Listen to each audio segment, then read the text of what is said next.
La confession, Guy de Maupassant. Quand le capitaine Hector-Marie de Fontaine épousa mademoiselle Laurine d'Estel, les parents et amis jugèrent que cela ferait un mauvais ménage. Mademoiselle Laurine, jolie, mince, frêle, blonde et hardie, avait, à 12 ans, l'assurance d'une femme de 30. C'était une de ces petites Parisiennes précoces qui semblent nées avec toute la science de la vie, avec toutes les ruses de la femme, avec toutes les audaces de pensée, avec cette profonde astuce et cette souplesse d'esprit qui font que certains êtres paraissent fatalement destinés, quoi qu'ils fassent, à jouer et à tromper les autres. Toutes leurs actions semblent préméditées, toutes leurs démarches calculées, toutes leurs paroles soigneusement pesées. Leur existence n'est qu'un rôle qu'ils jouent vis-à-vis de leurs semblables. Elle était charmante aussi, très rieuse à ne savoir se retenir ni se calmer quand une chose lui semblait amusante et drôle. Elle riait au nez des gens de la façon la plus impudente, mais avec tant de grâce qu'on ne se fâchait jamais. Elle était riche, fort riche. Un prêtre servit d'intermédiaire pour lui faire épouser le capitaine de Fontaine. Élevé dans une maison religieuse, de la façon la plus austère, cet officier avait apporté au régiment des mœurs de cloître, des principes très raides et une intolérance complète.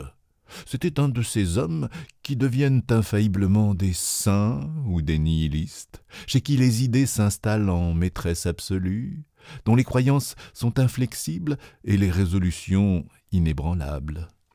C'était un grand garçon, brun, sérieux, sévère, naïf, d'esprit simple, court et obstiné, un de ces hommes qui passent dans la vie sans jamais en comprendre les dessous, les nuances et les subtilités, qui ne devinent rien, ne soupçonnent rien, et n'admettent pas qu'on pense, qu'on juge, qu'on croit et qu'on agisse autrement qu'eux. Mademoiselle Laurine le vit, le pénétra tout de suite et l'accepta pour mari. Ils firent un excellent ménage. Elle fut souple, adroite et sage, sachant se montrer telle qu'elle devait être, toujours prête aux bonnes œuvres et aux fêtes, assidue à l'église, au théâtre, mondaine et rigide, avec un petit air d'ironie, avec une lueur dans l'œil, en causant gravement avec son grave époux. Elle lui racontait ses entreprises charitables avec tous les abbés de la paroisse et des environs, et elle profitait de ses pieuses occupations pour demeurer dehors du matin au soir. Mais quelquefois, au milieu du récit de quelque acte de bienfaisance, un fou rire la saisissait tout d'un coup, un rire nerveux, impossible à contenir. Le capitaine demeurait surpris, inquiet, un peu choqué en face de sa femme qui suffoquait. Quand elle s'était un peu calmée, il demandait « Qu'est-ce que vous avez donc, Laurine ?» Elle répondait « Ce n'est rien, le souvenir d'une drôle de chose qui m'est arrivée. » Et elle racontait une histoire quelconque. Or, pendant l'été de 1883, le capitaine Hector de Fontaine prit part aux grandes manœuvres du 32e corps d'armée. Un soir, comme on campait aux abords d'une ville, après 10 jours de tente et de rase campagne, 10 jours de fatigue et de privation, les camarades du capitaine résolurent de faire un bon dîner. M. de Fontaine refusa d'abord de les accompagner, puis, comme son refus les surprenait, il consentit. Son voisin de table, le commandant de Favre, tout en causant des opérations militaires, seule chose qui passionna le capitaine, lui versait à boire coup sur coup. Il avait fait très chaud dans le jour, une chaleur lourde, desséchante, altérante, et le capitaine buvait sans y songer, sans s'apercevoir que, peu à peu, une gaieté nouvelle entrait en lui, une certaine joie vive, brûlante, un bonheur d'être, plein de désirs éveillés, d'appétits inconnus, d'attentes indécises. Au dessert, il était gris, il parlait, riait, s'agitait, saisi par une ivresse bruyante, une ivresse folle d'homme ordinairement sage et tranquille. On proposa d'aller finir la soirée au théâtre, il accompagna ses camarades. Un d'eux reconnut une actrice qu'il avait aimée, et un souper fut organisé où assista une partie du personnel féminin de la troupe. Le capitaine se réveilla le lendemain dans une chambre inconnue et dans les bras d'une petite femme blonde qui lui dit, en le voyant ouvrir les yeux, « Bonjour, mon gros chat !» Il ne comprit pas d'abord, puis peu à peu, ses souvenirs lui revinrent, un peu troublés cependant. Alors il se leva sans dire un mot, s'habilla et vida sa bourse sur la cheminée. Une honte le saisit quand il se vit debout, en tenue, sabre au côté, dans ce logis meublé, aux rideaux fripés, dont le canapé, marbré de taches, avait une allure suspecte. Et il n'osait pas s'en aller, descendre l'escalier où il rencontrerait des gens, passer devant le concierge, et surtout sortir dans la rue, sous les yeux des passants et des voisins. La femme répétait sans cesse « Qu'est-ce qui te prend? As-tu perdu ta langue? Tu l'avais pourtant bien pendue hier soir.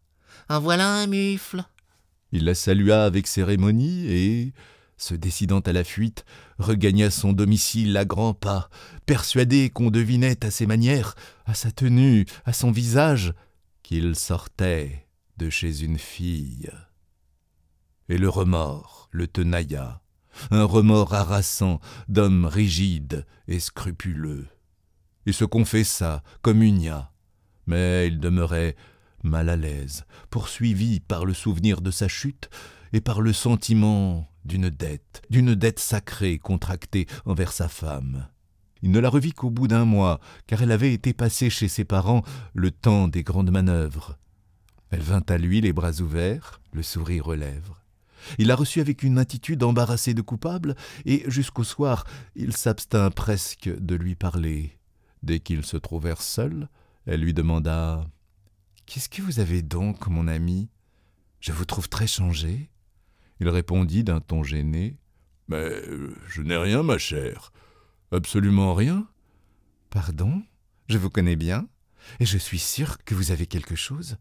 Un souci, un chagrin, un ennui, que sais-je? » ?»« Eh bien, oui, j'ai un souci. »« Ah, et lequel ? » ?»« Il m'est impossible de vous le dire. »« À moi? Pourquoi ça? Vous m'inquiétez. »« Je n'ai pas de raison à vous donner. Il m'est impossible de vous le dire. » Elle s'était assise sur une causeuse, et il marchait, lui, de long en large, les mains derrière le dos, en évitant le regard de sa femme. Elle reprit « Voyons, il faut alors que je vous confesse, c'est mon devoir, et que j'exige de vous la vérité. C'est mon droit. Vous ne pouvez pas plus avoir de secret pour moi que je ne puis en avoir pour vous. » Et il prononça, tout en lui tournant le dos, encadré dans la haute fenêtre, « Ma chère, il est des choses qu'il vaut mieux ne pas dire. Celle qui me tracasse est de ce nombre. » Elle se leva, traversa la chambre, le prit par le bras et, l'ayant forcé à se retourner, lui posa les deux mains sur les épaules, puis, souriante, câline, les yeux levés, « Voyons, Marie !» Elle appelait Marie aux heures de tendresse. « Vous ne pouvez me rien cacher. Je croirais que vous avez fait quelque chose de mal. » Il murmura, « J'ai fait quelque chose de très mal. » Elle dit avec gaieté, « Oh, si mal que cela? Ça m'étonne beaucoup de vous. » Il répondit vivement, « Je ne vous dirai rien de plus. C'est inutile d'insister. » Mais elle l'attira jusqu'au fauteuil, le força à s'asseoir dedans, s'assit elle-même sur sa jambe droite, et, baisant d'un petit baiser léger, d'un baiser rapide, ailé, le bout frisé de sa moustache, « Si vous ne me dites rien, nous serons fâchés pour toujours. » Il murmura, déchiré par le remords et torturé d'angoisse, « Si je vous disais ce que j'ai fait, vous ne me le pardonneriez jamais. » « Au contraire, mon ami, je vous pardonnerai tout de suite. »« Non, c'est impossible. »« Je vous le promets. »« Je vous dis que c'est impossible. »« Je vous jure de vous pardonner. »« Non, ma chère Laurine, vous ne le pourriez pas. »« Que vous êtes naïf, mon ami, pour ne pas dire niais. en refusant de me dire ce que vous avez fait. Vous me laisserez croire des choses abominables. Et j'y penserai toujours, et je vous en voudrais autant de votre silence que de votre forfait inconnu. Tandis que, si vous parlez bien franchement, j'aurais oublié dès demain. C'est que... Quoi? Il rougit jusqu'aux oreilles et, d'une voix sérieuse, « Je me confesse à vous, comme je me confesserais à un prêtre, Laurine. » Elle eut sur les lèvres ce rapide sourire qu'elle prenait parfois en l'écoutant, et d'un ton un peu moqueur. « Je suis tout oreille. » Il reprit. « Vous savez, ma chère, comme je suis sobre, je ne bois que de l'eau rougie, et jamais de liqueur, vous le savez. » « Oui, je le sais. » « Eh bien, figurez-vous que, vers la fin des grandes manœuvres, je me suis laissé aller à boire un peu un soir. Étant très altéré, très fatigué, très las et... Vous vous êtes grisé. Fille, que c'est laid. Oui, je me suis grisé. Elle avait pris un air sévère. Mais là, tout à fait grisé.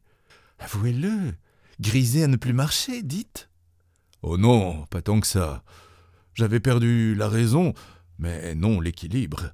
Je parlais, je riais, j'étais fou. Comme il se taisait, elle demanda « C'est tout ?»« Non. »« Ah, et après ?»« Après, j'ai commis une infamie. » Elle le regardait, inquiète, un peu troublée, émue aussi. « Quoi donc, mon ami ?»« Nous avons soupé avec des actrices, et je ne sais comment cela s'est fait. Je vous ai trompé, Laurine. » Il avait prononcé cela d'un ton grave, solennel. Elle eut une petite secousse, et son œil s'éclaira d'une gaieté brusque, d'une gaieté profonde, irrésistible. Elle dit « Vous m'avez... » Et un petit rire sec, nerveux, cassé, lui glissa entre les dents par 3 fois, qui lui coupait la parole. Elle essayait de reprendre son sérieux, mais chaque fois qu'elle allait prononcer un mot, le rire frémissait au fond de sa gorge, jaillissait, vite arrêté, repartant toujours, repartant comme le gaz d'une bouteille de champagne débouchée dont on ne peut retenir la mousse. Elle mettait les mains sur ses lèvres pour se calmer, pour enfoncer dans sa bouche cette crise malheureuse de gaieté. Mais le rire lui coulait entre les doigts, lui secouait la poitrine, s'élançait malgré elle. Elle bégayait. « Vous m'avez trompé !» Et elle le regardait d'un air singulier, si railleur, malgré elle, qu'il demeurait interdit, stupéfait. Et tout d'un coup, n'y tenant plus, elle éclata. Alors elle se mit à rire, d'un rire qui ressemblait à une attaque de nerfs. De petits cris saccadés lui sortaient de la bouche, venus, semblait-il, du fond de la poitrine. Et, les 2 mains appuyées sur le creux de son estomac, elle avait de longues quintes jusqu'à étouffer, comme les quintes de toux dans la coqueluche. Et chaque effort qu'elle faisait pour se calmer amenait un nouvel accès. Chaque parole qu'elle voulait dire la faisait se tordre plus fort. « Mon pauvre ami !» Il se leva, la laissant seule sur le fauteuil, et, devenant soudain très pâle, il dit « Laurine, vous êtes plus qu'inconvenante. » Elle balbutia dans un délire de gaieté. « Que voulez-vous ? Je ne peux pas. Que vous êtes drôle. » Il devenait livide et la regardait maintenant d'un œil fixe, où une pensée étrange s'éveillait. Tout d'un coup, il ouvrit la bouche comme pour crier quelque chose, mais ne dit rien, tourna sur ses talons et sortit en tirant la porte. Laurine, pliée en 2, épuisée, défaillante, riait encore d'un rire mourant, qui se ranimait par moments comme la flamme d'un incendie presque éteint.